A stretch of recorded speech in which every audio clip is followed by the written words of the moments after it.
Coach Con. Hi guys, this is Christopher, and we're target practicing with the Strongarm. It's pretty far, it shoots pretty good. With the other three videos, we're going to show the target practice with these three guns: the Fire Strike, Retaliator, and Roll Cut. When we do the next video next week, we'll do the Hellfire and the Barrel Break. Let's first test this out. It has a good aim. You have to really look at it. And you have to do this so it can turn. And you can use it for emergencies. You put it in your bag, then you shoot it at someone. See if it can work.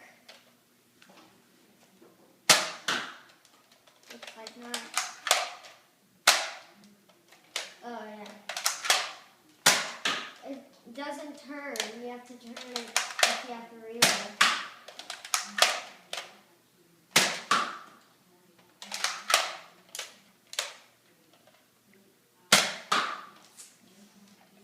It's a little bit wobbly.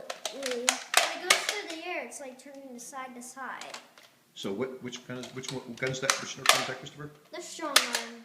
The Strongarm by Christopher Mabry. All right, let's put it on YouTube.